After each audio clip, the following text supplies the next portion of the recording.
पायल, अगं ऐक माझं. नको गं हे मूल पाडूस. देवाने पदरात घातलेलं सुख आहे ते. सासूबाई कळकळीने पायलला सांगत होत्या. अहो आई, अजून लग्नाला वर्षसुद्धा झालेलं नाही. 6 महिन्यातच मूल नकोय मला. मला अजून कितीतरी गोष्टी करायच्या आहेत आणि मूल झालं की करिअर संपलंच. मी तर प्रमोशनसाठी किती मेहनत करतेय. त्यात मुलाचा अडथळा नकोय मला. काही वर्षांनी विचार करू आम्ही बाळाचा. पायलने उत्तर दिले. अरे महेश, तू तरी सांग हिला. आधीच तुम्हा दोघांचे वय जास्त आहे. शिक्षण, नोकरी, करिअर या सगळ्यात तुम्ही 30चे झाल्यावर लग्न केलं आणि देवाने बाळाचं सुख दिलं तर तुम्हाला नकोसं झालंय ते बाळ आलं की करिअर संपलं हा विचार चुकीचा आहे. थोडा ब्रेक होईल पण पुन्हा काही महिन्याने पायल नोकरीला जाऊ शकते. सासूबाई आपल्या मुलाला म्हणजेच महेशला बोलल्या. आई, अगं आता हे बाळ सांभाळणं वगैरे पूर्वीसारखं सोपं नाही आहे. त्यासाठी आर्थिक बाजू पण व्यवस्थित असली पाहिजे. नुसता डिलिव्हरीचा खर्च किती होतो माहीत आहे का तुला?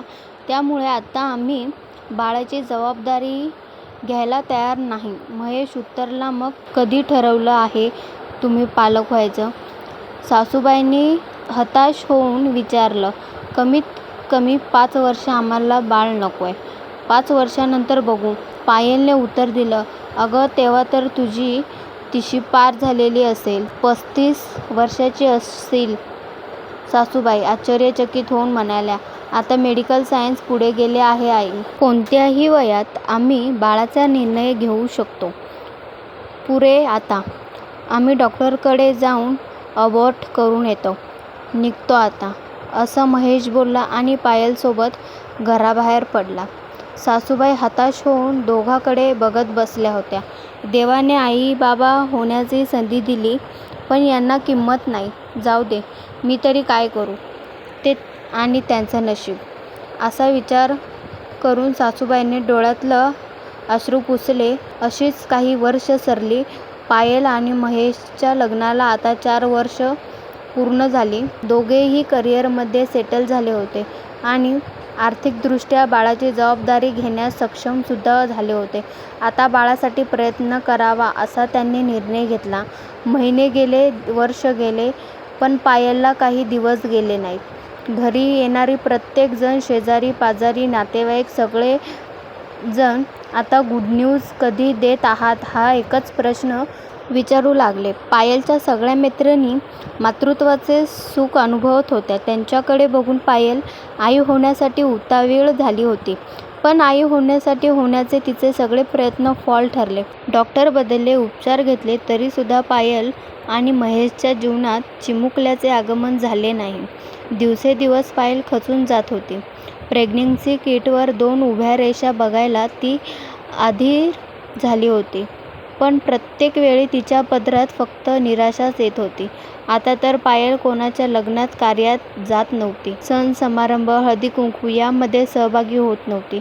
लोकांच्या प्रश्नाला उत्तरं द्यायची तिच्यात हिंमत नव्हती. सतत येणाऱ्या अपयशामुळे तिला नैराश्याने ग्रासले होते. ऑफिसमध्ये तिचं कामाकडे बिलकुल लक्ष लागत नव्हते. ज्या करिअरसाठी काही वर्षापूर्वी तिने मातृत्वाचे सुख झिडकाडले होते, आज त्याच मातृत्वाच्या सुखात न्हाऊन निघण्यासाठी ती करिअरवर पाणी सोडायला तयार झाली होती. आता तिला आई बनायचे होते. दिवस रात्र मनात फक्त आई होण्याचाच विचार चालू असे.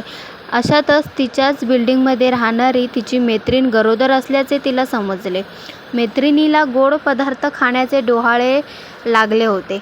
म्हणून पायलने एके दिवशी मोठ्या हौशेने मैत्रिणीसाठी गाजर हलवा बनवला आणि तो देण्यासाठी पायल तिच्या घरी गेली. पायल घरात जाणार तोच तिला मैत्रिणीच्या सासूचे बोलणे ऐकू आले. सासू, सविता, अगं तू त्या पायलपासून जरा लांबच राहा. तुझं पोट घेऊन तिच्यासमोर जाऊ नकोस आता. मैत्रीण? का हो आई? पायल माझी किती चांगली मैत्रीण आहे. असं का बोलत आहात तुम्ही? सासू, 9 महिने तरी तुझी मैत्रीण आता बाजूला ठेव. अगं वांजोटी ती, तिची नजर लागेल तुला. अशा वांज बायकापासून गरोदरपणात लांब राहावं, कळलं? दाराबाहेर पायलने हे सगळं बोलणं ऐकलं आणि आल्यापावली ती मागे फिरली. घरी गेली आणि खोलीचं दार बंद करून रडत बसली. मी वांजोटी? माझी नजर लागेल माझ्याच मैत्रिणीला. मला मूल होत नाहीये म्हणून लोक मला बाजूला सारत आहेत. मनोमन असा विचार करून पायल खूप रडू लागली. तो सासूबाई बाहेरून दार वाजवत होत्या. पायलला दार उघड म्हणून विनवण्या करत होत्या. थोड्या वेळाने पायलने दार उघडले आणि सासूबाईच्या गळ्यात पडून पुन्हा रडू लागले. आई, आता नाही सहन होत मला वांजोटी म्हणून नाही जगायचं. मला सुद्धा आई व्हायचं आहे. लोक तिरस्काराने बघतात माझ्याकडे. मी नाही जगाचा सामना करू शकत. पायल म्हणाली, अगं बाळा, कशाला लोकांचा विचार करतेस? त्यांचं काम आहे ते नाव ठेवणं. दुर्लक्ष कर त्यांच्याकडे. सासूबाई तिला समजावत म्हणाल्या, आई मला माफ करा. मी तुमचं ऐकलं नाही. काही वर्षापूर्वी देवाने मला आई होण्याची संधी दिली होती. पण माझ्या मूर्खपणामुळे मी ती संधी गमावून बसले. मला दुसरी संधी कधी मिळणार? पायल रडत म्हणाली. बाळा, परमेश्वरावर विश्वास ठेव. तो इतका निष्ठुर नक्कीच नाही. तुझ्यासाठी काहीतरी चांगलं योजलं असणार त्याने. सासूबाईंनी पायलची समजूत घातली खरी, पण त्या दिवसानंतर पायलने बाहेर जाणे सोडलेच. नोकरीचा राजीनामा दिला. शांत शांत राहू लागली. तिच्या चेहऱ्यावरचे हसू जणू कुठेतरी पळून गेले होते. महेशची पण हालत काही वेगळी नव्हती. ज्या बाळाचा प्लॅनिंग करून त्याने पैसे साठवले होते, पण आज पदरात बाळ नसून फक्त आणि फक्त निराशाच होती. महेशही सतत तणावात जगत होता. सासूबाईंना दोघांची हालत बघवत नव्हती. त्यांनी मनोमन काहीतरी ठरवले. एक दिवस त्यांनी महेश आणि पायलला आवरून ठेवायला सांगितले. बाहेर जायचे आहे एवढंच त्या बोलल्या. दोघांनाही समजले नाही की नक्की कुठे जायचे आहे. दोघेजण गाडीत बसले आणि सासूबाई सांगत होत्या तसं महेश गाडी नेत होता. थोड्या वेळाने गाडी थांबली. महेश आणि पायलने पाहिले तर समोर त्यांना यशोदा अनाथाश्रम अशी पाठी दिसली. सासूबाई दोघांना घेऊन आत गेल्या आणि म्हणाल्या, मी तुम्हाला काहीही न सांगता इथे आणलं आहे. मी तुम्हा दोघांची मनस्थिती चांगली जाणून आहे. डॉक्टर, वैद्य, नवस, उपचार सगळं करून झाले. आता पुरे. आता वाटतं तुम्ही आता मूल दत्तक घ्यायचा विचार करा.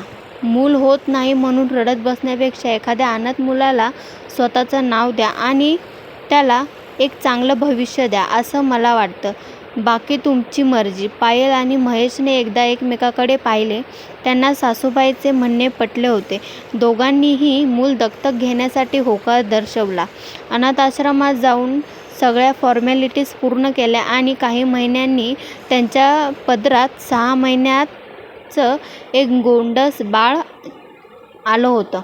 पायल, महेश आणि सासूबाई बाळाच्या आगमनाने खूप खुश झाले. पायलने बाळाचे नाव कान्हा ठेवले. पायलला मातृत्वाच्या अनुभवात न्हाऊन निघाली. तिने सासूबाईचे आभार मानले. आई, थँक्यू. तुम्ही हा मार्ग दाखवला नसता तर मी कधीच आई होण्याचं सुख अनुभवलं नसतं. पायल म्हणाली, अगं आभार कसले मानते? तुझ्या नशिबात आई होण्याचं सुख लिहिलं होतं. शेवटी काय, देवकी असो किंवा यशोदा, दोघींची ओळख कृष्णाची आई हीच होती. तुला यशोदा म्हणून मातृत्व अनुभवायची देवाने दुसरी संधी दिली आहे. त्या परमेश्वराचे आभार मान. सासूबाईच्या बोलण्याने पायलचे डोळे पाणावले. तिने गाढ झोपी गेलेल्या कान्हाकडे पाहिले आणि आई होण्याची दुसरी संधी दिल्याबद्दल परमेश्वराचे आभार मानले. वाचकाहो, ही कथा तुम्हाला कशी वाटली ते मला नक्की सांगा. आवडली तर लाईक आणि कमेंट नक्की करा. धन्यवाद. सिद्धी भरके.